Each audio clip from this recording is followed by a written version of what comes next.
Hello, I'm Dr. Kathleen Hall, and this is The Way I See It. Welcome to the new year, and our topic today is going to be, you won the lottery. 86,400 big ones. So, when we think of 86,400 big ones, most of us think of money. So, if I were to tell you that I gave you 86,400 big ones, and ask you how you'd spend them, you'd probably say, dream home, down payment on a house, maybe a car, maybe a vacation with my family. But most people would think that I meant $86,400 when I said 86,400 big ones. But the big ones I'm referring to are not dollars. They're moments. Every single day, that is the number of seconds or moments in your precious day. Every day you're given the gift of 86,400 precious moments. And you get to spend them any way you want, just like money. So what are you going to do with those 86,400 precious moments? You know, if they were dollars, most people budget that. They'd say, I have 86,400 big ones. I'm going to spend it on this or spend it on that. But, more precisely, we're not careful about how we spend our time. You may budget time on everything else that you get done. But remember, a lot of us are spending our time being stressed, fearful, resistant, angry, upset about why you don't get things done, taking another time management course. Let's take care this year to spend your thoughts well, and you will spend your time well, all 86,400 seconds a day. The wonderful thing about your gift of the 86,400 big ones is that the gift is renewed every single morning of your life. No matter what happened yesterday, no matter if you were angry, got in a fight, you squandered it somehow, you were upset or angry all day, or got lost in social media, or whatever happened the day before, every single day is a new gift. So if you made, bad choices yesterday, or ones that don't make you happy, you can make better ones today. In fact, yesterday's poor choices have moved you to make better choices today, okay? And it's over. That's one thing we learn in recovery, or the people that I've worked with, just unimaginable losses. Death and dying, and especially the year we've had with COVID, is we really can live in the past and take these moments and again, it's like a bank. You have a choice of where you're moving those thoughts and emotions. You can move them in a long-term savings account, you can put them in the stock market, you can put them in a bond account. It's the same exact thing, because if you really think about it, money is money. Money is energy, of course, it's very important. But this 86,400 big ones, these seconds that you get every single day, think about how critical they are. Before you go to sleep, focus on appreciative, grateful thoughts, what you're grateful for, and go to bed with positive energy. Then when you wake up, you'll have received the interest on that 86,400 big ones. Okay? So think about it. That's a lot. And how can you make the most of it, especially in this new year? I know New Year's resolutions are hard. Most of us don't pay any attention to it. Almost a quarter to 50% of us don't keep up our New Year's resolutions within the first 7 days. And so we get discouraged and we go, well, I do this every year, and it's, the weather doesn't help any. It's kind of gray and outside, negative. People are just trying to get out of the situation that we're all in now, whether it's our economics, whether it's COVID, politics. We have no control or very little control over those things. But the one thing we have control over are those 86,400 big ones, those seconds. We can choose how we think and what we physically do with that. So here's the thing. When we get a moment of inspiration, it's wonderful, of course, but it's hard to stay motivated. We all can have those aha moments or peak experiences or, oh my gosh, I'm going to change everything. I just heard this or I saw that and I'm inspired. But the real challenge is to stay motivated. It is to stay consistently motivated. And you need tools to do that, okay? You need people, places, and things to help you stay motivated. So I'd love to give you some tips, some things that I've done through the many years of my life that have helped me be very, very successful and pretty happy and, maintaining long-term relationships with friends and business people and all kinds of things. So as we go into this new year and you have all of this opportunity in front of you, all of these 86,400 big ones, seconds per day. You won the lottery, okay? You've already won it. My husband went and bought lotto and all kinds of tickets the other day at Publix, and he came back and kissed me on the cheek, and he said, you know what? I buy these lottery tickets. It's kind of funny, and cash for life. And he said, but, I've already won the lottery every day of my life. And if you think about every morning that you wake up, it's a chance and an opportunity to do it all over again, and especially this next year. Okay. First, and I truly believe in inspirational books. What kind of books inspire you? Different people are inspired by different things, different people, different ways books are written.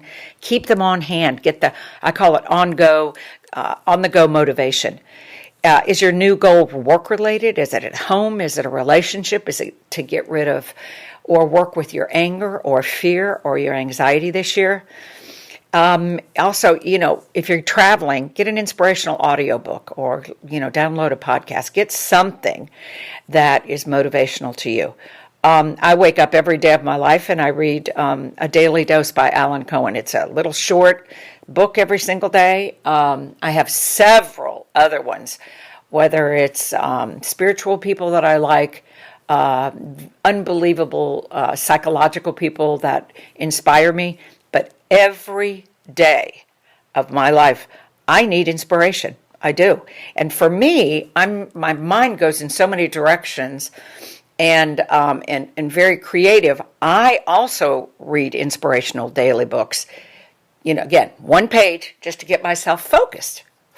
I just bought a new calendar for 2021 and it's got an inspirational thought like yourself is talking to you every day. It's amazing. And what it does, it starts my day out focused instead of scattered. It can be religious. If you've let's say if you wanted to know something about the New Testament, you want to read something in the Talmud or Jewish history or something in Islam. All of these things, maybe investigate it. Read. There are daily inspirational sayings in all of these fields.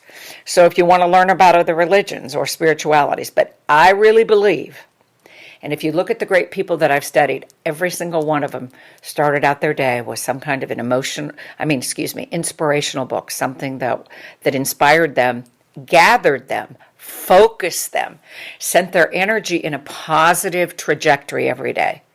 And, I'm a big believer in vibrational frequency and energy. So you get up, get your cup of coffee, and sit there, and you are trying to focus your day in a direction. Whereas if you have an inspirational book you believe in and you trust in, just read a couple paragraphs or read that particular saying or page. It can send you into a lower vibration. Let's say if it was just 200 or 300 to maybe 800, and all of a sudden you're like, I didn't think of my life that way. I didn't think of this person in that way. Thanks. So again, I can't tell you how much I believe in that. The second is quotes at work. I've always done this. Get inspirational quotes you like and print them out. Put them on some kind of colored paper or some kind of decorative background. I have some on flowers. I have some on orange, which happens to be one of my favorite colors. And put them on the wall. Put them on a cork board. Switch them up occasionally. I have some in the bathroom. God knows I have them in the kitchen. I have them in my office. So, I believe you need to be reminded. I have one in my car. And therefore, when I'm at a stop sign or a stoplight, I look down at it. I'm in Atlanta. We have, 7 million people now? So believe me, you have your time in traffic. And I always want to come back to something positive. And also remember, the body mirrors the mind. So when you're raising your vibrational frequency, you're getting more positive. You're changing. You're shifting to dopamine, endorphins, serotonin. These are positive, healing hormones. Also, think about it. You're lowering your blood pressure, your heart rate. It's health and happiness, okay? So keep quotes. Print them out. Don't just, oh, wasn't that a nice quote that you see in a newspaper or see online? Take it seriously. Copy it, paste it, print it out, and live by it. Also, you'll inspire other people. Please remember, everybody's watching what you're doing too. Why are you happy? Why are you successful? Why are you? Because they want to know what you're doing. Next is biographies, and I am literally addicted to biographies. It became when I was studying resilience and stress, and I was on Wall Street, and I wondered why some people like Steve Jobs, Ted Turner, Bill Gates, all these very successful people that were under tremendous stress, whether it was shareholders, IPOs, initial public offerings, whatever was going on. I was so fascinated with why some of them took off in their lives, went to this trajectory of power and amazement, and then a lot of people I knew did the same thing, whether it was IPOs, risk, and they, before I knew it, I saw them doing cocaine, affairs, serial marriages, cars, yachts, boats. So why did some of their lives decline or go into a negative spiral, and why did some take off? So I got fascinated and started reading biographies. So I picked some of the people that went through the worst times in history, which would be George Washington, of course, which would be Martha Washington. People like her, you think, oh, George Washington, George. What about Martha? I mean, George was away from Mount Vernon for 8.5 years during the war, okay? This woman went through unbelievable peril. She had 4 children. All 4 of them died. So I'm also interested in the spouses of these famous people and how they're resilient. Churchill. I mean, England was on its, third countdown. It was about to go under with Hitler and being bombed every day. The poor English people, Hitler had taken over Europe. What were the tools that Churchill used? So then after I studied him and read 10 of his biographies by different biographers with different attitudes towards him, and they looked at him in different perspectives, I studied his wife. Who lives like that? Who lives with a person like that? How was she resilient? So Amelia Earhart is another favorite of mine. Truman. I didn't know about Truman at all until I realized one day I was reading, one of my favorite is FDR, who, of course, how would you like to have managed the crisis of World War II with Japan, all of Europe's, confronting Stalin, Mussolini, I mean, the most horrible people on the planets. And he's in a wheelchair. And on a 1 to 10 level, probably a level of pain of 6 to 8 every day of his life with the pain of the braces, the heavy braces, them bathing him having to get dressed. I mean, can you even imagine what he went through while managing all this? So when I kept reading about him, I went, wow, that's interesting. And then I didn't know that Truman didn't even know about the bombs that were to be dropped in Japan until FDR died suddenly. And also I went, Truman inherited this war at a pivotal time, and with the fracture of Europe. It was poor. People were starving to death. He had all these. So then I went to read about Truman. Where did he come from in Missouri? How did he develop this? So I am fascinated with all of these people. Teddy Roosevelt, oh my gosh, here's a sickly kid, very, very sick, has, brushes with death several times. How does he become to be Teddy Roosevelt of the Rough Riders, for heaven's sakes? So of all the biographies I've read of him, of course, then I got fascinated with his daughter Alice and read about her. So one inspiring person will lead you to another, and it's a lot of fun. Harriet Tubman. How in the world, the Underground Railroad, how did this teeny tiny little black woman, how did she do this? How did she begin it, connect with it, be a leader in it, be in the White House, be with presidents, be with the most powerful people in the United States, in the world? What did this little tiny woman do? How did she build up resilience? Is it born? Did she get it from her DNA? Did it come just because of her experiences, or both and? So please read biographies. You are not going to believe what you learn about yourself. And it'll change your life, I promise you. Each one of these people, as they appear, I pretend that they're real figures in front of me while I'm reading them. I go to bed crying. I'm telling you, on every single biography almost I read of people that are no longer living, you can ask my husband. He'll wake up at 1 a.m. and he'll see me crying. And he'll go, okay, who died tonight? And then I'll just go, Winston Churchill. Or, Amelia Earhart. She crashed her plane. Whatever happens when Martha Washington's last child died. I get into the lives of them. Please, just don't objectively read them. Immerse yourself in them. Pretend you're back in 1780 trying to survive. Pretend that you're, at the turn of the century. Pretend you're trapped in a wheelchair in a very patriarchal, macho society, and you're looked at less than. I mean, really, his experience in Warm Springs is amazing, FDR. But anyway, so enough about biographies, but my God, I live in biographies. And if you know of any great ones, please send them on to me, because it's an insatiable thing of mine. Find a hero. Even doing biographies, you'll find a hero, but also you'll find heroes every day in social media, on the evening news, in your newspaper, and your Facebook. You're going to see people that do unbelievable things. Somebody falls in front of a train and they jump on the train track and pull them to the middle while the train goes over them. You'll see, somebody taking their check where they needed it for their own family or money and turning it over to someone else. People risking their lives, jumping in icy water to save a family that's sinking in a car. You can find heroes everywhere. But also remember, my biographies, all those people are my heroes too. I'm telling you, I love it. I love heroes. And again, I'm the stress doctor. I'm kind of the stress expert. I love heroes because I want to know how they were formed. Was this a behavior their entire life? Did the situation occur or present itself and then they became great or heroes or stress resilient? I really am fascinated with resilience and how these people become great. And you can too. It'll change your life, I promise you. And last but not least is inspirational podcasts. There are tons of them out there. I personally, of course, I'm addicted to motivation and inspiration. So I love Katie Couric. She in her podcast, she interviews amazingly inspirational and successful people or people that have had great losses. And she just asks pivoting questions. And people you like. I don't care if it's a newscaster. Everybody has podcasts now.